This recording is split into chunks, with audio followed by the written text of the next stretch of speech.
واسا کا کام ہے کہ پانی مہیا کرنا، وہ واسا کی نلائکی سمجھیں یا جو بھی، اور پرائیویٹ جتنے بھی ٹیوب ویل والے مافیا وہ ان کے ساتھ ہے۔ آپ یقین جانیں جس دن مجھے بریفنگ ہوئی، آپ یقین نہیں کریں گے کہ اس محکمے کا کیا حشر ہے۔ حکومت نے تو ایک تو شہر میں جو آج پانی کی قلت ہے اس کی ذمہ دار براہ راست حکومت ہے کہ شہر میں پرائیویٹ ٹیوب ویل جتنے لگائے گئے ہیں اور صحیح منصوبہ بندی نہیں کی گئی ہے کہ عوام کو پانی جیسی نعمت میسر ہو سکے۔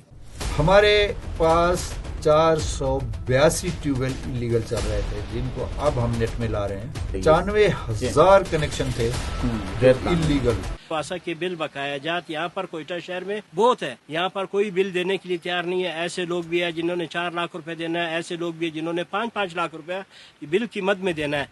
یہ آپ مسجد روڈ پر چلے جائے، تقریباً کم از کم 10-15-20 ہزار دکانیں ہیں، ہر ایک نے واسا کا کنیکشن کھینچا ہوا ہے، بل دینے کے لیے کوئی تیار نہیں ہے۔ اربوں روپے ہم تنخواہ دے رہے ہیں اور ہماری وصولی 4-5 کروڑ روپے۔ 1-2 دہائیوں سے دیکھ رہا ہوں کہ کوئٹہ شہر میں پانی کا مسئلہ ہے۔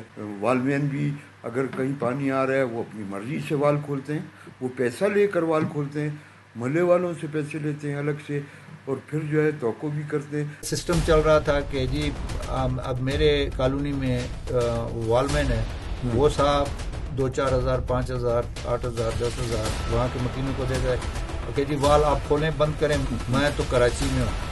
تو وہ سسٹم کو بھی چند ہفتوں میں ہم ختم کرنے لگے۔ ان کے تمام ٹیوب ویل کام چھوڑ دیتے ہیں یا ان کے بل کے پیمنٹ نہیں ہوتے ہیں۔ ہمارے کام جو نچلے طبقے کے ہیں ان کے کام بر وقت نہیں ہوتے ہیں۔